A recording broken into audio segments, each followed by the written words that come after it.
প্রিয় দর্শক, সাজ্জাদ কাদিরের প্রীতি এবং শুভেচ্ছা নিন। এই মুহূর্তে আপনাদের সামনে কথা বলতে এসেছি 2 মাসেই হতাশায় এনসিপি, এই প্রসঙ্গটি নিয়ে কথা বলবো।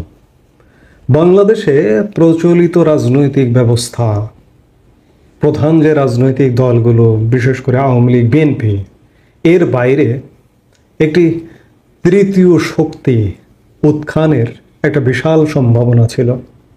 জামাতে ইসলামী ধর্মভিত্তিক দল, তাদের কথা ভিন্ন, তাদেরকে আলোচনায় আনতে চাই না, কারণ আমার বাংলাদেশের মানুষ ধর্মভীরু। আমার বাংলাদেশের মানুষ 92% মুসলিম, কিন্তু ধর্মভিত্তিক রাজনৈতিক দল 92% মানুষ পছন্দ করে না। সেই জায়গায় জামাত কোনোদিনও এককভাবে ক্ষমতায় আসা বা এককভাবে সফল কাম হওয়া, এটি কিন্তু হবে না। সেখান থেকে এই যে বিএনপি আওয়ামী লীগের বাইরে একটি নতুন রাজনৈতিক ব্যবস্থা উত্থানের বিরাট একটা সুযোগ ছিল।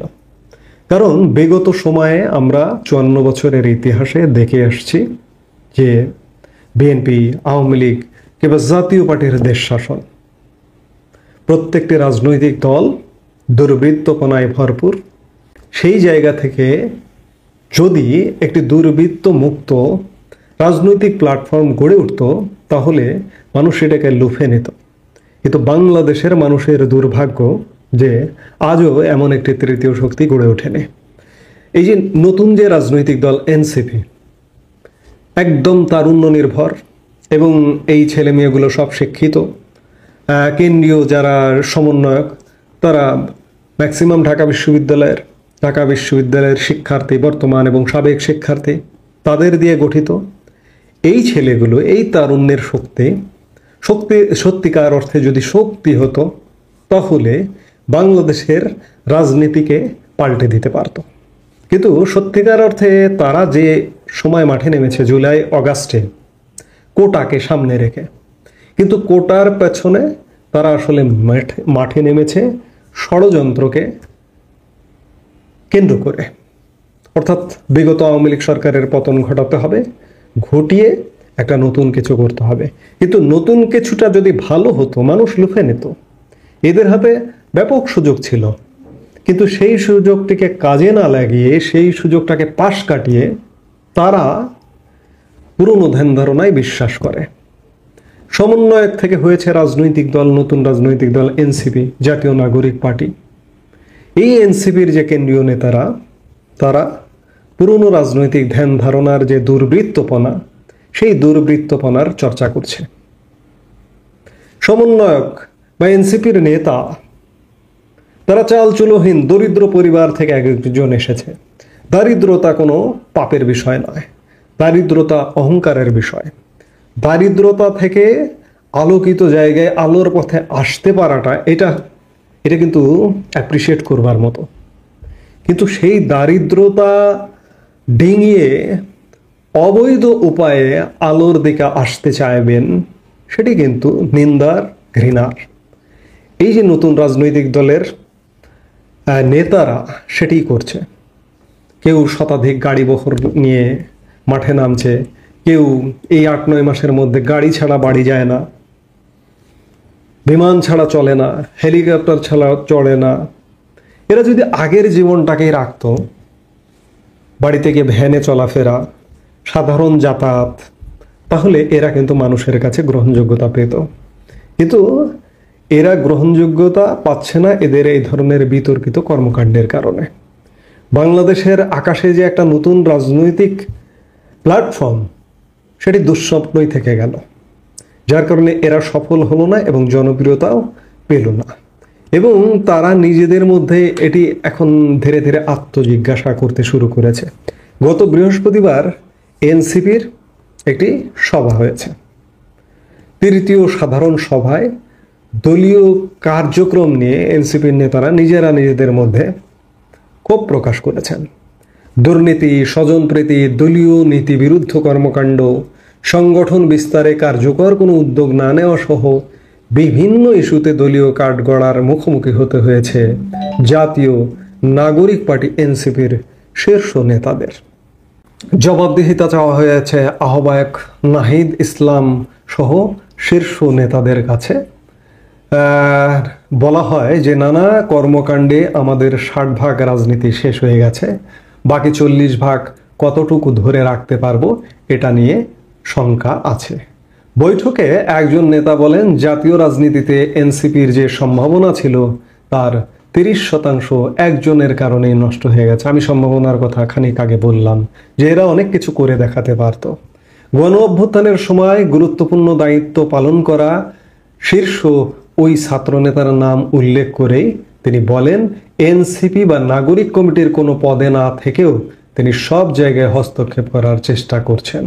তার কারণে আমাদের বৈঠকের সিদ্ধান্ত অনেক সময় গুরুত্ব পায় না। সভায় দুর্নীতি ও দলীয় নীতি বিরুদ্ধ কর্মকাণ্ডের জন্য উত্তরাঞ্চলের মুখ্য সংগঠক সার্জিস আলম, সংগঠক প্রতিম সোহাগ, যুগ্ম সদস্য সচিব কাজী সালাউদ্দিন তানভীরকে আর্থিক অনিয়ম ও নীতি বিরুদ্ধ কাজের জন্য জবাবদিহিতার মুখোমুখি হতে হয়েছে। আহ্বায়ক নাহিদ ইসলামকেও এ বিষয়ে অসন্তোষ প্রকাশ করেছে কেউ কেউ। এই সভায় আরেকটি গুরুত্বপূর্ণ সিদ্ধান্ত হয়েছে, যেটি একটু উল্লেখ করা দরকার, যে জেলা এবং উপজেলা কমিটির আহ্বায়কের বয়স 40 বছর, সর্বনিম্ন 40 বছর হতে হবে।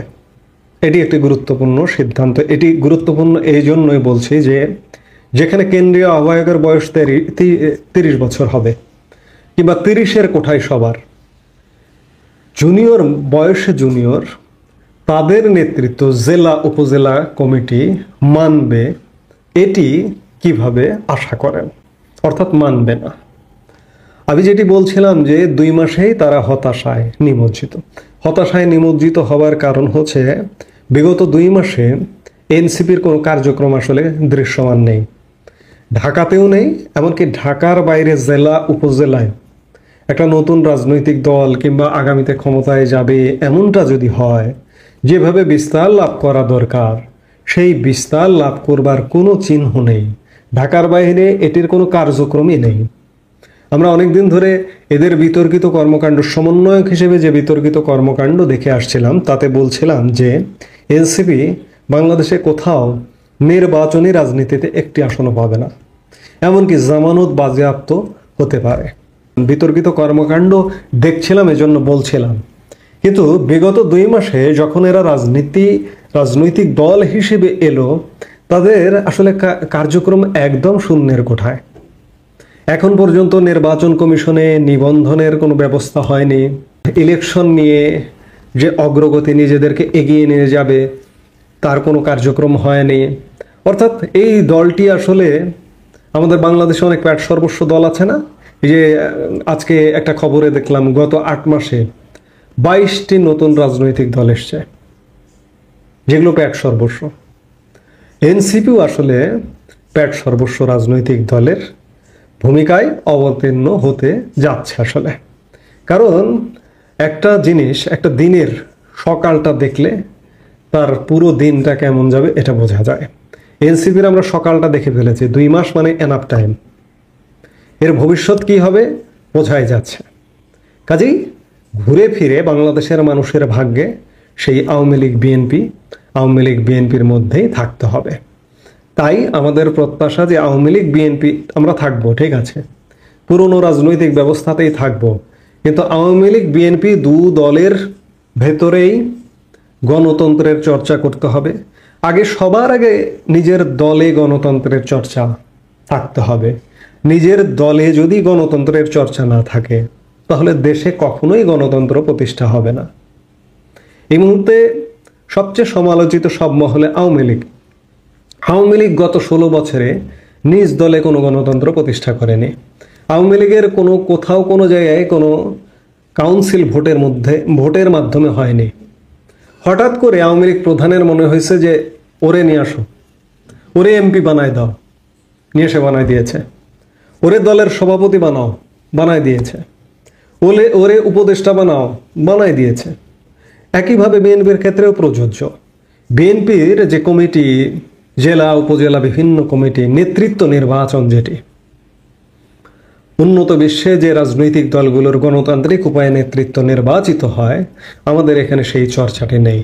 বাংলাদেশে প্রচলিত রাজনৈতিক দল বিএনপি এবং আওয়ামী লীগ গণতন্ত্রের চর্চা করতে হবে, সুশাসনের চর্চা করতে হবে। এই মুহূর্তে আওয়ামী লীগ নেই, এই মুহূর্তে বিএনপি আছে। বিএনপি তাদের দলের মধ্যে সুশাসনের চর্চা কতটুকু করতে পারছে কিংবা তাদের নেতা কর্মীদের কতটা নিয়ন্ত্রণ করতে পারছে, এই মুহূর্তে বাংলাদেশে যত অরাজকতার মূলে বিএনপি। একই সাথে জামাতও নীরবে করছে, কিন্তু জামাতেরটা প্রচারে আসছে না, বিএনপিরটা বেশি প্রচারে আসছে। কাজে এই যে এনসিপি 2 মাসেই হতাশায় পড়ে গেছে নানাভাবে। বিশাল দল বিএনপি কিংবা বিশাল আওয়ামী লীগ তাদের সাথে পাল্লা দিয়ে পেরে উঠছে না।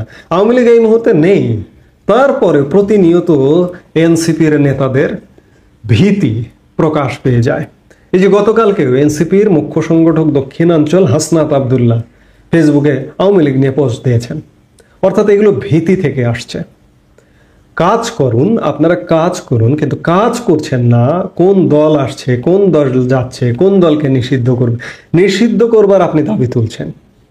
আপনি কি দাবি তোলবার মতো যোগ্যতা অর্জন করেছেন? আপনার রাজনৈতিক প্ল্যাটফর্মটা কি সেই শক্তিশালী যে আপনার প্ল্যাটফর্ম থেকে আপনি জনগণের আকাঙ্ক্ষা পূরণ করেছেন? আপনার প্ল্যাটফর্ম থেকে দাবি তুলবেন যে আওয়ামী লীগকে নিষিদ্ধ, আওয়ামী লীগ নিষিদ্ধ হয়ে যাবে। কিন্তু আপনি সেই জন আকাঙ্ক্ষা, জনপ্রত্যাশা পূরণ করতে পারেননি। এই জন্য আপনার কথা কেউ শুনবে না, এই জন্য আওয়ামী লীগকে নিষিদ্ধ করতে পারবেন না। ওই ঘুরে ফিরে আওয়ামী লীগ এবং বিএনপি রাজনীতি করবে। আগামী দিনের বাংলাদেশে আওয়ামী লীগ বা বিএনপি তারাই ক্ষমতায় আসবে। নতুন ব্যবস্থা, নতুন বন্দোবস্ত বলেন আপনারা, এগুলো আসলে মুখে মুখেই। এজন্য আমি যেটি দিয়ে শুরু করেছিলাম যে 2 মাসেই এনসিপি হতাশায়। এই হতাশা কাটবার আর কোনো সম্ভাবনা নাই। এই মুহূর্তে এ পর্যন্ত। সবাই ভালো থাকুন, সুস্থ থাকুন। আমাদের ভিডিওগুলো নিয়মিত পেতে সাবস্ক্রাইব করুন Sajjad Kadir and the legends YouTube channel এবং লাইক, কমেন্ট, শেয়ার করে সাথে থাকুন।